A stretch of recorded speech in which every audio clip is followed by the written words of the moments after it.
justice, our law enforcement partners, and the United States of America.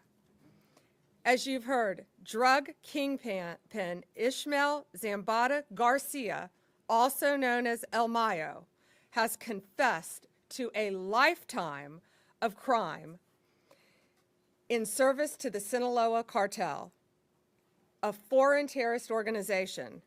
Thanks to the relentless work of our prosecutors and our federal agents, El Mayo will spend the rest of his life behind bars. He will die in a U.S. federal prison where he belongs. His guilty plea brings us one step closer to achieving our goal of elimination of the drug cartels and the transnational criminal organizations throughout this world that are flooding our country with drugs, human traffickers, and homicides. Under President Trump's leadership, the Department of Justice is on the front lines of this fight. We're standing shoulder to shoulder with all of our law enforcement partners to dismantle these narco-terrorists, and that's exactly what they are. They are narco-terrorists.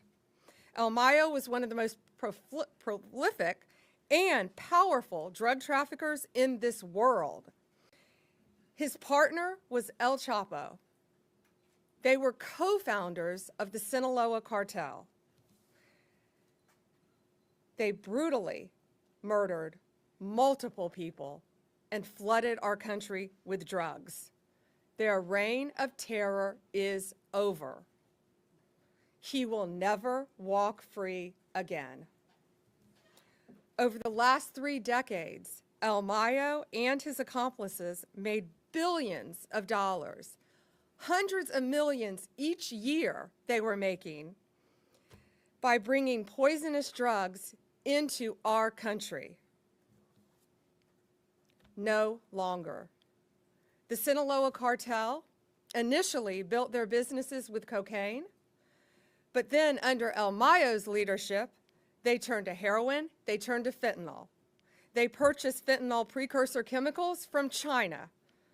They made the drug in Mexico and flooded it into our communities, killing our kids. El Mayo also ensured that the Sinaloa Cartel operated and protected its drug trafficking business by relying on extreme violence. They used military-grade weapons and directed hitmen to kill their adversaries. They committed gruesome assassinations, kidnappings, and horrible crimes to maintain discipline within their own organization. He ordered the murders of countless individuals and rivals. Many innocent people died as a result of this as well. El Mayo operated with impunity at the highest levels of the Mexican drug trafficking world by paying bribes to government officials, by bribing law enforcement officers. He controlled corrupt officials and officers who protected his workers and his drug shipments that traveled from Mexico into our country. El Mayo's crimes have been so prolific that in the past 2 decades, he's been indicted in no fewer than 16 federal courts across our country. 16. From Western District of Texas to Chicago to here in the Eastern District of New York. He escaped justice for decades, but under President Trump's leadership, he has finally been brought to justice. Today's conviction is the latest success in the United States fight against deadly cartels and transnational criminal organizations. We've made remarkable progress. Just to give you a few examples, under President Trump's direction, the United States State Department designated the Sinaloa Cartel, together with 5 other cartels and MS-13 and TDA, as foreign terrorist organizations due to the serious threat that they pose to our national security. As a result, the DOJ has already charged leaders of the Sinaloa Cartel with narco-terrorism and charged alleged members with support and supporters of TDA, MS-13, and CJNG, currently one of the most violent gangs, cartels in Mexico. They provided material support to a terrorist organization. We are calling these drug kingpins what they are: international narco-terrorists that invade our country, threaten the sovereignty of our borders, and destroy our communities. They are terrorists, and we will prosecute them like they are terrorists. Since President Trump took office, Mexican authorities have expelled more than 50 high-ranking cartel leaders and other dangerous criminals to our country to face prosecution. More than 50. These are historic numbers that ensure that these criminals will face justice and face justice on American soil. We now have leaders from CJNG, Sinaloa, and Los Zetas in custody. Our prosecutors in the Criminal Division and the Northern District of Illinois obtained a guilty plea from Ovidio Guzman Lopez, the son of El Chapo, and another leader of the Sinaloa Cartel, the co-founder. Just a few weeks ago, on August 14th, we announced criminal charges against 5 cartel leaders and high-ranking members of these united cartels. We will not rest until Americans are safe from these narco-terrorists. Thanks to our law enforcement officers, both here and in Mexico, who often put their lives on the line every single day to protect us and to get these violent leaders off the streets. We are not done yet. At President Trump's direction, we will continue to fight until every single cartel boss is behind bars and on American soil and in American prisons for the rest of their lives. Thank you.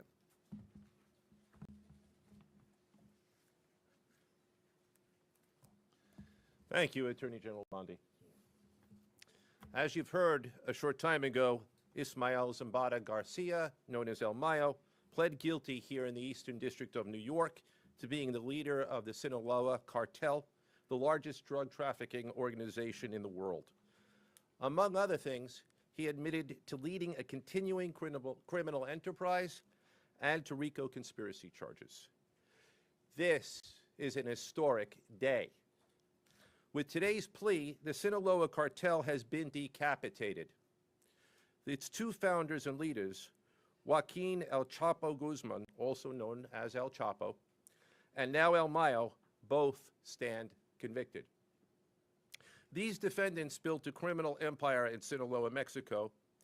Their cartel grew like it was a cancer throughout the hemisphere.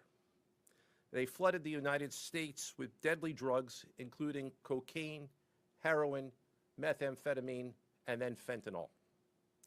El Mayo was first indicted in the Eastern District of New York in 2009, and we continued to add charges, including, as the Attorney General mentioned, fentanyl trafficking, right up until this very year.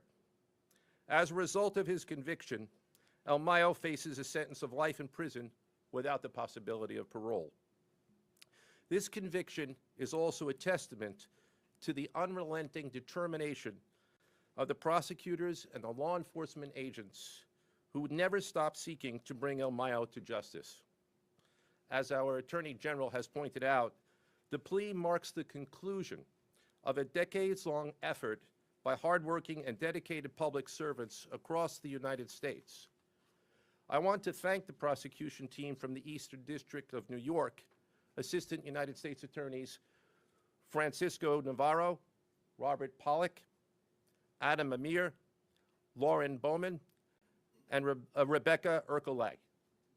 In addition to the United States Attorney's Office in the Southern District of Florida and the United States Attorney's Office for the Western District of Texas, both of whom are here with us today, I also want to acknowledge the important contributions of the U.S. Attorney's Offices for the Northern District of Illinois, the Southern District of California, and the Central District of California. I would also like to thank our American law enforcement partners at the FBI, Homeland Security, and the DEA, along with numerous other law enforcement agents throughout the government. I would also like to thank our counterparts in the Mexican government. Finally, I gratefully acknowledge the presence here today of Frank Tarantino from the DEA, Ricky Patel from Homeland Security, and Philip Bates from the FBI. I'm now going to ask Acting Assistant Attorney General Matthew Gagliotti to say a few words.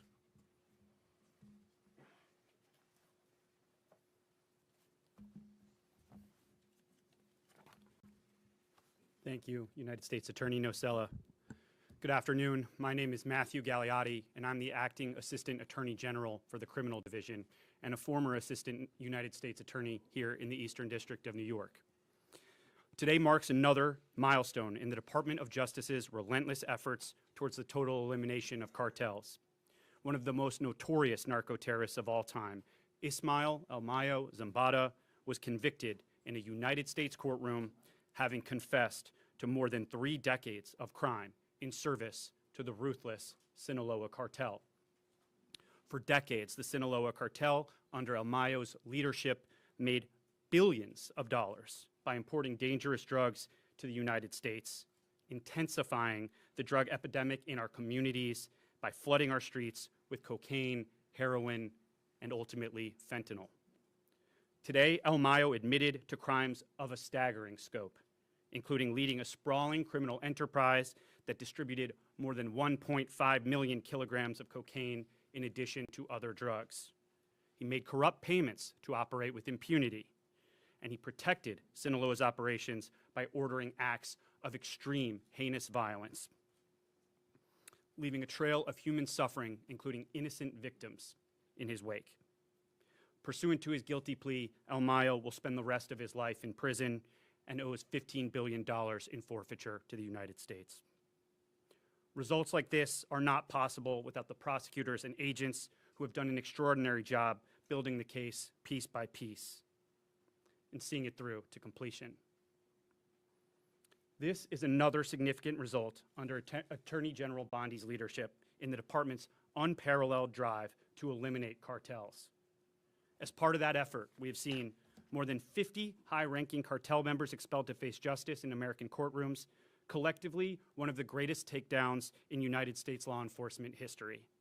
Other leaders have been charged as foreign terrorist organization leaders, and members have been charged as well. We continue to pursue these individuals to make them see justice in a United States courtroom. As Acting Assistant Attorney General, I want to thank all of our law enforcement partners, and I'll briefly flag in particular trial attorneys Jace Bourne and Kirk Handrich, as well as all of the U.S. Attorney and law enforcement partners with us. The Attorney General has made clear that the department's goal is eradicating the harms caused by cartels in American communities. And the department is quickly making historic progress towards achieving just that. Thank you. It's my honor to introduce DEA Administrator Terry Cole. Thank you, Matt. Madam Attorney General, thank you for your law enforcement support. Thank you for the care and attention you've given to our police officers every single day. And thank you for your leadership. My name is Terry Cole. I'm the administrator of DEA. I'm a career 1811 criminal investigator with DEA. And when I joined this case years ago, we were sometimes told we were chasing shadows. Legends of men who believed they were untouchable. One of those men was El Mayo. However, today, as you've heard, he stood in a U.S. courtroom and he said those words that change everything. Guilty. This is just not another plea. It's a collapse of a myth that leaders of cartels are beyond the reach of American justice. Today, we prove once again, no one is beyond our reach. I've seen firsthand the families who've lost sons, daughters, brothers, sisters to fentanyl, pushed by Sinaloa and El Mayo. When he admits guilt, It's not just words on a page. It is an acknowledgement of those lives stolen by his empire. This case was built brick by brick across continents.